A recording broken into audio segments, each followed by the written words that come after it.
Hello friends, welcome to star का study point. दोस्तों, स्वागत करते हैं आप सबका इस यूट्यूब चैनल स्टार का स्टडी पॉइंट पर। दोस्तों, इस वीडियो में हम लेकर आए हैं आप सभी के लिए क्लास 10th वालों के लिए यहाँ पे संस्कृत का प्रीवियस ईयर्स का मॉडल सेट क्वेश्चंस, और ये सारे क्वेश्चन प्रीवियस ईयर्स में पूछे भी जा चुके हैं।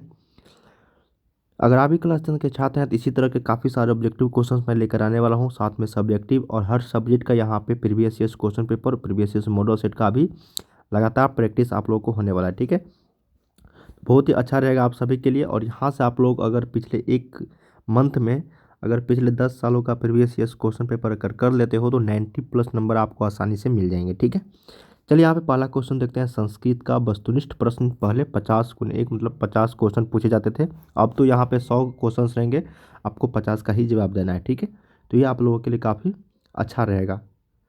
चलिए दोस्तों, यहाँ पे अगर वीडियो पसंद आएगा तो लाइक ज़रूर करना। अगर आप भी क्लास 10th के छात्र हैं तो इस चैनल को जरूर सब्सक्राइब कर लीजिएगा, ताकि इसी तरह से हम लोग जैसे ही नया वीडियो कराऊंगा तो नोटिफिकेशन आपको मिलता रहेगा।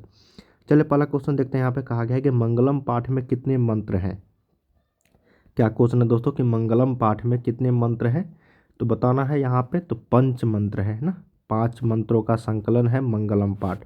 पूछा जाता है ये मंगलम पाठ कहाँ से लिया गया है, मंगलम पाठ में कितने मंत्र, ये सारे आप लोग को पूछा जाता है। चलिए दूसरा क्वेश्चन देखते हैं हम लोग। कहा गया है कि सत्य का मुंह किस पत्र से ढका हुआ है। तो सत्य का मुंह जो है यहाँ पे वो हिरण्मयी पात्र से ढका हुआ है। किस पत्र से ढका हुआ है, तो हिरण्मयी पात्र से। ये भी क्वेश्चन पूछा हुआ है प्रीवियस ईयर्स में, काफ़ी बार देखने को मिलेंगे ये सारे क्वेश्चन। चलिए नेक्स्ट क्वेश्चन देखते हैं, थर्ड नंबर। कहा गया है कि वेदा हमेतम पुरुषम महानतम डैश विद्यते न्याय मंत्र किस उपनिषद से लिया गया। देखो ये जो लाइन है ना, ये आप लोगों के बुक से ही लिया गया है, लेकिन ये किस से लिया गया, कठोपनिषद से, किस उपनिषद से। तो कठोपनिषद से या फिर श्वेता, ये सारे उपनिषद का नाम है। ठीक है, तो ये लिया गया है दोस्तों आपका श्वेत रोप उपनिषद से, है ना। श्वेताश्वेतर उपनिषद से। तो ये आप लोग यहाँ पे याद रखिएगा, ये जो लाइन लिया गया है option number B. Next question देखते हैं, थर्ड नंबर। कहा गया है आपका कि मेघास्थनी जो है पटना किसके शासनकाल में आया था। मेघास्थनीज पटना किसके शासनकाल में आया था, तो ये आया था आपका चंद्रगुप्त मौर्य के शासनकाल में। क्या, चंद्रगुप्त मौर्य के शासनकाल में। नेक्स्ट क्वेश्चन देखते हैं हम लोग। नेक्स्ट क्वेश्चन है 5 नंबर। कहा गया कि पाटल पुष्पों की पुतलिका रचना के आधार पर पटना का कौन सा नाम है। तो पाटल पुष्पों की पुतलिका रचना के आधार पर नाम जो रखा गया था पटना का, वो है आपको पाटलिपुत्र, है ना। पुराना नाम पाटलिपुत्र, अब का नाम पटना। नेक्स्ट क्वेश्चन है कि पटना में कौमुदी महोत्सव कब मनाया जाता था। कौमुदी महोत्सव मतलब किस शासनकाल में, किसके शासनकाल में, गुप्त, मुगल या फिर अशोक या फिर अंग्रेजों के समय। तो पटना में जो कौमुदी महोत्सव था ये लिए मतलब मनाया जाता है गुप्त वंश काल में, गुप्त शासन काल में, चंद्रगुप्त ये सारे एंड उसके शासनकाल में ये कौमुदी महोत्सव मनाया जाता था। नेक्स्ट क्वेश्चन 7 नंबर है। कहा गया कि पाटलिपुत्र पटना के नाम से कब से प्रसिद्ध हुआ। तो पाटलिपुत्र जो है पहले पटना का प्राचीन नाम था, अब आधुनिक नाम पटना है। तो पटना के नाम से कब से प्रसिद्ध हुआ, पाटलिपुत्रा, है ना। तो ये जो हुआ ये मध्यकाल में हुआ, है ना। ये मध्यकाल में, अंग्रेजों से पहले ही मध्यकाल में। नेक्स्ट क्वेश्चन यहाँ पे देखते हैं हम लोग। कहा गया है कि वीरेश्वर कौन था। वीरेश्वर, तो वीरेश्वर पता ही है आपको, मंत्री था ये, है ना, मंत्री था वीरेश्वर, तो याद रखिएगा मिथिला का मंत्री। अलस अलसशाला में आग क्यों लगाई गई थी। पता ही है कि आलसियों को परीक्षा करने के लिए, आलसियों की क्या करना था यहाँ पे, परीक्षा करना था। ठीक है, अलसशाला जो था उसमें आग लगा दिया गया था। 10 नंबर है नेक्स्ट क्वेश्चन की याज्ञवल्क्य ने आत्मतप की शिक्षा किसको दी थी। याज्ञवल्क्य ने आत्मतप की शिक्षा किसको दी थी, तो ये दिया था आपको मैत्रेयी को। किसको, तो मैत्रेयी को, ऑप्शन नंबर ए। 11 नंबर है कि सर्व शुक्ला सरस्वती किसने कहा है। सर्व शुक्ला सरस्वती किसने कहा है, तो ये कहा है आपका दंडी ने। सर्व शुक्ला सरस्वती दंडी ने कहा है। नेक्स्ट क्वेश्चन कि गंगा देवी का समय क्या था, मतलब क्या है। तो गंगा देवी का जो समय है यहाँ पे वो है 14वीं सदी। क्या है, 14वीं सदी। नेक्स्ट क्वेश्चन देखते हैं हम लोग। 13 नंबर, कहा गया है कि आधुनिक काल की संस्कृत कवयित्री कौन है? तो आधुनिक काल की जो संस्कृत कवयित्री है वो है पंडिता क्षमा Rao. Option number D is the right, Pandita क्षमा राव। किसके गीत देवता देवता भी गाते हैं? क्या है क्वेश्चन, किसके गीत देवता भी गाते हैं? तो ये है आपका भारतवर्ष के गीत जो है देवता भी गाते हैं। नेक्स्ट क्वेश्चन है कि प्राचीन संस्कृति की पहचान किससे होती है? तो प्राचीन संस्कृति की जो पहचान होती है वो संस्कारों से होती है। किससे? संस्कारों से।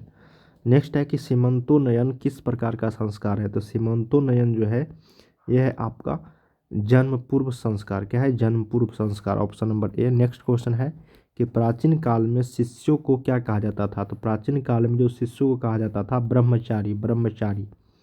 नीति श्लोका पाठ किस ग्रंथ से संकलित है? तो नीति श्लोक जो पाठ है ये आपका विदुर नीति से लिया गया है। ठीक है, option number A. Next question कि स्वामी दयानंद के बचपन का नाम क्या था? तो स्वामी दयानंद के बचपन का नाम जो तो पता ही आपको मूल शंकर था। क्या था? मूल शंकर। मंदाकिनी वर्णनम पाठम पाठ के कवि कौन है? तो मंदाकिनी वर्णनम जो पाठ है उसके लेखक वाल्मीकि जी है। क्या है? वाल्मीकि। नेक्स्ट है 21 नंबर की व्याघ्र पथिक कथा पाठ के रचयिता कौन है? तो व्याघ्र पथिक पथिक कथा पाठ के जो रचयिता है ये है आपका नारायण पंडित। कौन है? Narayan Pandit. Option number B. 22 number की कर्णस्य दान वीरता पाठ किस ग्रंथ से संकलित है? कर्णस्य दान वीरता पाठ किस ग्रंथ से संकलित है? तो ये है आपका कर्णभार से। किससे? तो कर्णभार से। न्याय दर्शन के प्रवर्तक कौन है? तो न्याय दर्शन के जो प्रवर्तक है यह है आपका यहाँ पे Gautam ji. Option number B Gautam. 24 number है कि आर्यभट्टियम किसकी रचना है? तो आर्यभट्टियम जो रचना है ये है आपका आर्यभट्ट की, है ना, आर्यभट्ट के द्वारा लिखा है आर्यभट्टियम। अब नेक्स्ट क्वेश्चन है, ये जितने भी अभी 24 तक क्वेश्चन देख रहे थे ये आप सभी के बुक से थे। अब जितने भी क्वेश्चंस यहाँ पे पूछे जाएंगे आपको ये रहेंगे सारे व्याकरण से, है ना, वो भी संस्कृत व्याकरण से। 25 नंबर है कि निर्मलम का संधि विच्छेद क्या होगा?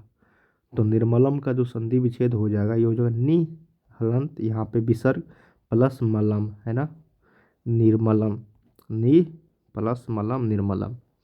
पूसन जोर अपाविरणु की संधि जो होगी, ये संधि विच्छेद था इसका, ये संधि मतलब दोनों मिल के जो होगी वो क्या होगी? क्या है? पूसन जोर अपाविरणु, तो मतलब पूसना क्या हो जाएगा? पूसना पाविरणु। ऑप्शन नंबर यहाँ पे 26 का जो है वो 20 सही हो जाएगा। यहाँ पे पूसन पाविरणु मतलब ये नौ और अ जो है ये वाला नौ का काम करेगा। ठीक है, तो ऑप्शन नंबर यहाँ पे बी हो जाएगा, पूसन पाविरणु। नेक्स्ट क्वेश्चन देखते हैं 27 नंबर कि ई प्लस ए के मेल से कौन सा नया वर्ण बनेगा? ई प्लस ए के मेल से कौन सा नया वर्ण बनेगा? तो ये बनता है आपका य। ठीक है, ई प्लस अ, ई प्लस अ कौन सा बनेगा? यहाँ पे य। ठीक है, जंत जंतो निहृतों में कौन सी संधि है? तो जंतो निहृतों में जो संधि की बात अगर करें तो इसमें विसर्ग संधि हो जाती है। तो ऑप्शन नंबर सी। अर्थाभावे का विग्रह क्या होगा? अर्थाभावे का विग्रह मतलब इसको जो तोड़ेंगे दो भागों में तो क्या होगा बताओ? ये हो जाएगा आपको अर्थाभावे का जो विग्रह होगा वो हो जाएगा अर्थस्य अभावे, है ना, अर्थस्य अभावे। नेक्स्ट है यहाँ पे कि धर्म च अर्थ च काम च का समस्त पद क्या होगा? धर्म च अर्थ च काम च का समस्त पद जो होगा ये आपका हो जाएगा धर्मा अर्थ कामा, धर्म अर्थ कामा। ऑप्शन नंबर बी यहाँ पे राइट हो जाएगा, धर्म अर्थ कामा। ठीक है, चलिए नेक्स्ट क्वेश्चन देखते हैं हम लोग। कहा गया है कि अव्ययी भाव समास का उदाहरण कौन है? तो अव्ययी भाव समास का उदाहरण जो है यहाँ पे वो हो जाएगा आपको उपंगम। क्या हो जाएगा? उपंगम। Option number C. 35 तक हम लोग क्वेश्चंस करने वाले हैं यहाँ पे। ठीक है, नेक्स्ट है यहाँ पे आपका नीलोत्पलम। नीलोत्पलम में कौन सा समास है ना? तो नीलोत्पलम में जो समास है यहाँ पे वो है आपका यहाँ पे कर्मधारय समास, है ना। नीलोत्पलम में कौन सा समास है? कर्मधारय। इत्थम भूत लक्षणे सूत्र का उदाहरण है।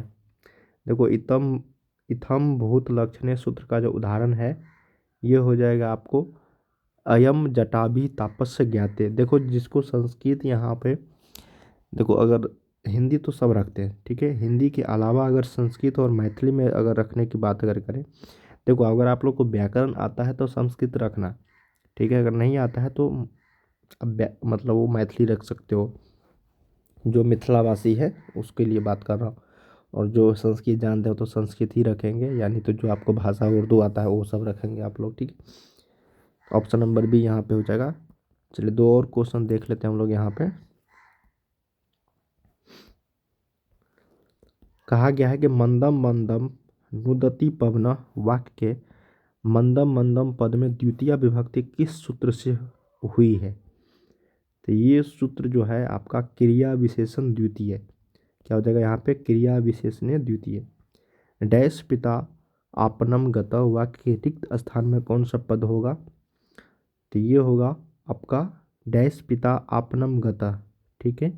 इसमें जो होगा आपका रुदती बालक है ना, रुदती बालक के पिता आपनम गता वाक्य के रिक्त स्थान में कौन सा पद होगा, तो रुदती बालक है, रोता हुआ बालक, ठीक है, ऑप्शन नंबर सी। तो दोस्तों हम लोगों ने यहाँ पे 35 क्वेश्चंस किए हैं आप लोगों के संस्कृत के, ये प्रीवियस ईयर्स के क्वेश्चन पेपर थे, ठीक है। इसी तरह का हम लोग नेक्स्ट वीडियो लेकर आने वाले हैं नेक्स्ट वीडियोज में, ठीक है, नेक्स्ट सब्जेक्ट का। उम्मीद करते हैं इस वीडियो के माध्यम से आप लोगों को ज़रूर कुछ न कुछ सीखने को मिला होगा। चलिए मिलते हैं हम लोग नेक्स्ट वीडियोज में किसी और टॉपिक्स को लेकर, किसी और सब्जेक्ट को लेकर। बाय बाय सभी को।